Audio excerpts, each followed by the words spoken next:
Imagine driving down a newly paved highway. It's smooth, quiet, and feels completely flawless. But what happens when extreme temperatures hit? Will that perfect surface stretch and adapt, or will it snap, crack, and crumble under the pressure? The secret to a road that lasts isn't just about strength, it is all about flexibility. Welcome back to the Certified MTP channel, your #1 source for all things material testing. Today we are diving deep into one of the most critical evaluations in pavement engineering, asphalt ductility testing. If you have ever wondered why some roads survive harsh, freezing winters and blistering summers, while others completely fall apart, the answer largely comes down to the binder. Bitumen, the sticky black glue that holds our asphalt pavements together, is a viscoelastic material. This means its behavior changes drastically depending on the temperature and the weight of the traffic passing over it.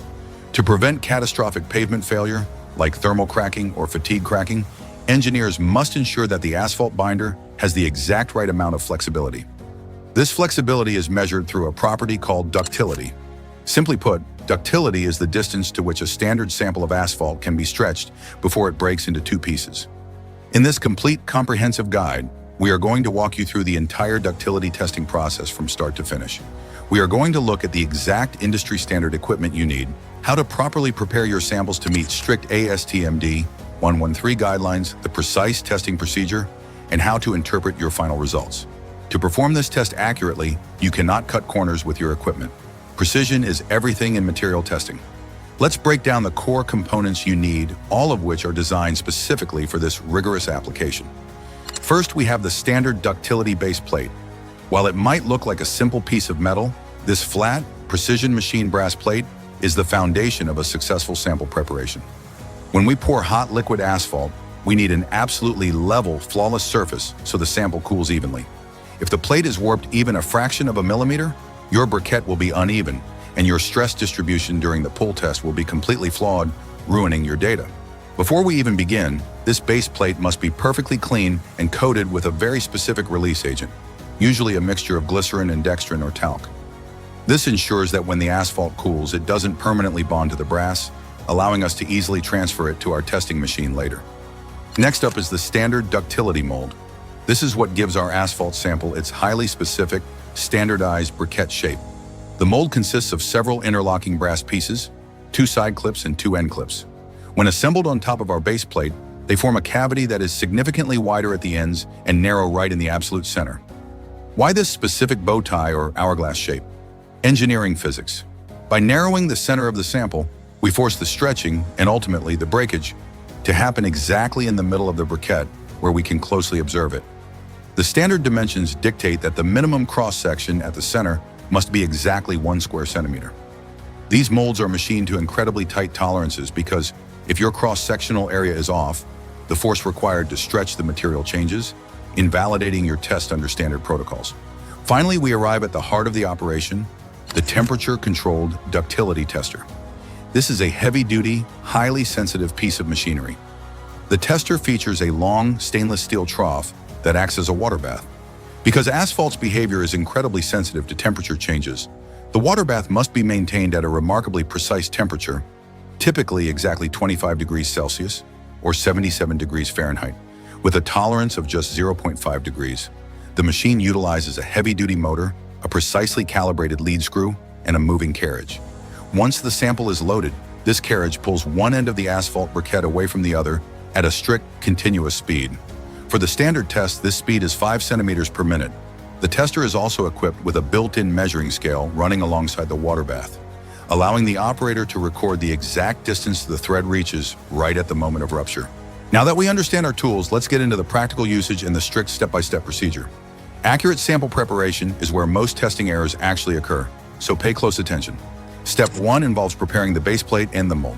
As mentioned, we must thoroughly coat the interior surfaces of the brass side pieces and the top of the base plate with our release agent. We carefully assemble the mold on the plate, ensuring all the clips sit perfectly flush together. There can be no gaps or the hot liquid asphalt will leak out, ruining the specimen. Step 2 is heating the asphalt binder. The bitumen sample must be heated carefully until it reaches a fluid consistency that allows it to be poured easily. However, you must be extremely cautious not to overheat it. Overheating can burn off the lighter chemical fractions within the bitumen, artificially hardening the sample and completely altering its natural ductility. We heat the material just enough to make it pourable, stirring it gently to ensure an even temperature throughout and to prevent any air bubbles from becoming trapped inside. Step 3 is the pour. In a slow, steady stream, we pour the liquid asphalt back and forth into the assembled mold. We actually overfill the mold just slightly, pouring it until it sits in a convex meniscus above the top of the brass. We do this because as the hot asphalt cools, it shrinks. Step 4 involves the cooling and trimming phase. We leave the freshly poured sample to cool at standard room temperature for about 30 to 40 minutes. Once it has cooled and contracted, we need to level it off. We take a straight putty knife, heat the blade, and carefully, with one smooth motion, slice away the excess asphalt from the top of the mold. The surface of the asphalt must be perfectly flush with the top edges of the brass mold. Step 5 is temperature conditioning. We cannot simply test the sample right away. The base plate, the mold, and the trimmed sample are now carefully lifted and submerged completely into the temperature-controlled water bath of our testing machine. We leave it there for another 85 to 95 minutes. This ensures that the entire mass of the asphalt reaches the exact 25 degrees Celsius testing temperature uniformly, from the surface all the way down to its core. After the strict conditioning period, it is finally time for the main event.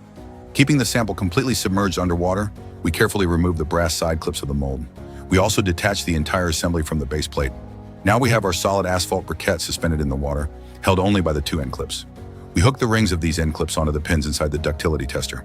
One pin is stationary, mounted to the frame of the trough. The other pin is attached to the machine's moving carriage. We ensure the measuring pointer on the carriage is perfectly aligned with the 0 mark on the machine's built-in ruler. We check the digital display to confirm the water temperature is locked exactly at 25 degrees Celsius. Then, we engage the motor. The carriage begins to pull away at exactly 5 centimeters per minute. The water bath must remain completely still during this process.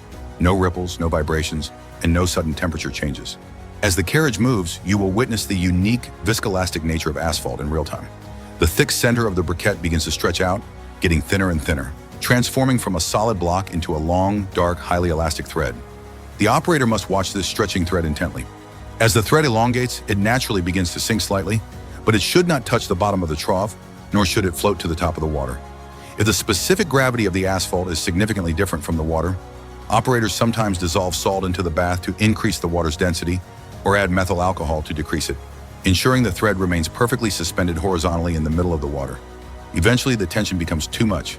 The cross-section of the thread becomes practically microscopic, and it ruptures. The instant that thread breaks, the operator immediately looks at the scale and records the exact distance the carriage has traveled in centimeters. That specific number is your ductility value. So, what does this final number actually tell us? Why go through this meticulous 1,800-word process just to watch a piece of black tar break? The ductility value gives pavement engineers a direct read on the binder's adhesive and cohesive properties. If the test records a high ductility value, meaning the thread stretched very far before snapping, the asphalt is highly flexible. This is excellent for cold weather climates where the ground freezes and shifts. A flexible pavement will bend rather than snap under the stress of winter. However, if it's too ductile in a scorching hot environment, the road might become dangerously soft, leading to rutting and deep depressions where heavy truck tires roll. Conversely, a low ductility value means the asphalt is brittle. It might hold up well under the intense heat of a desert summer, but the moment a hard frost hits, that rigid road will shatter, leading to those massive car-damaging potholes we talked about at the beginning of the video. By utilizing the temperature-controlled ductility tester, the standard molds, and the base plates, materials laboratories ensure that the specific asphalt mix being sent to a construction site is perfectly engineered for the local climate and the projected traffic loads. It is a brilliant blend of chemistry, physics, and rigorous quality control. Precision testing is the invisible shield that protects our global infrastructure, and it all starts with the right equipment and the right knowledge. If you are a civil engineer, a lab technician, or a project manager looking to upgrade your materials testing laboratory, you need equipment that guarantees compliance, durability, and absolute precision. You can find the temperature-controlled ductility tester, the precision-machined standard molds, the standard base plates, and thousands of other top-tier material testing instruments at Certified MTP. To ensure you never miss out on our complete guides, technical breakdowns, and the latest in material testing technology, hit that subscribe button right now. Check out the link in the description below to visit our official store and get your lab outfitted today. Thank you so much for watching, and we will see you in the next test.